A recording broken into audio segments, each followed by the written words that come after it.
पुणे जिल्ह्यातील शिरूर तालुक्यात असणाऱ्या रांजणगाव कारेगाव पंचतारांकित एमआयडीसीमुळे शेजारच्या जमिनींना सोन्याचे भाव आलेले होते।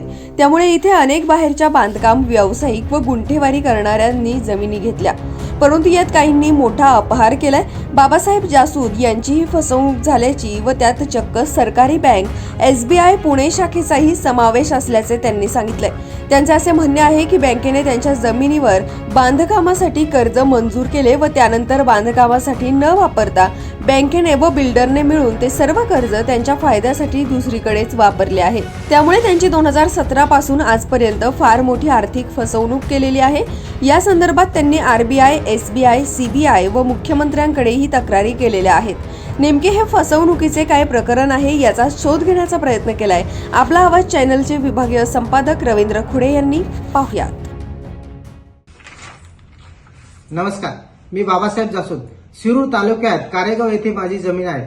फेब्रुवारी 2017 साली बांधकाम व्यवसायी सुभाष श्रीहरी दहिफळे व तन्वीर जैनुद्दीन मोमीन यांच्याबरोबर बांधकामासाठी आमचा करार झाला। हा करार काही अटी व शर्तीनुसार दुय्यम निबंधक कार्यालय तळेगाव ढमढेरे येथे झाला।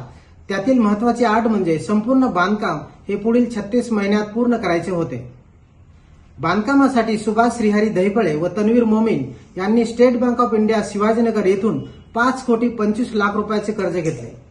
कर्ज घेण्यासाठी गहाणखत दुय्यम निबंधक कार्यालय तळेगाव ढमढेरे येथे केले, परंतु गहाणखत करताना मूळ मालक म्हणून आमची बँकेने किंवा ह्या दोघांनी कुठलीही संमती घेतलेली नाहीये।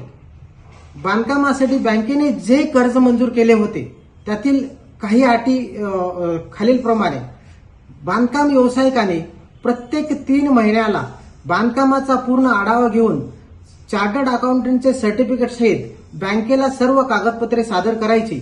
बँकेने ह्या कागदपत्राची संपूर्ण शहानिशा करून साईटवरती खरंच काम चालू आहे की नाही हे बघायचं आणि सर्व शहानिशा झाल्यानंतर बँकेने कर्जदाराला टप्प्याटप्प्याने कर्ज वितरण करायचे असे ठरलेले होते।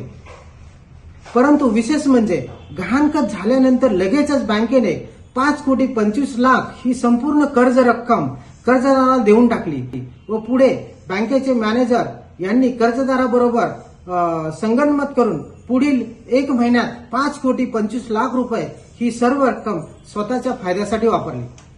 आजपर्यंत जागेवर कुठल्याही प्रकारचं बांधकाम झालेलं नाही।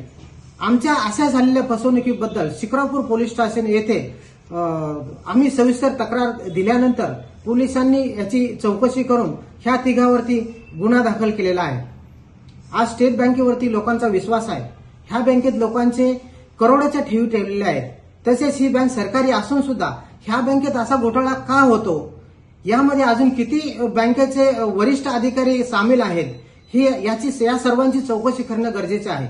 आम्ही याची सविस्तर तक्रार महाराष्ट्राचे मुख्यमंत्री, RBI, CBI व बँकेचे वरिष्ठ अधिकारी यांच्याकडे करून या सर्व झालेल्या गैरप्रकाराबाबत चौकशी करून आरोपींना कठोर शिक्षा तसेच आम्हाला न्याय मिळवून देण्याची विनंती केलेली आहे। धन्यवाद।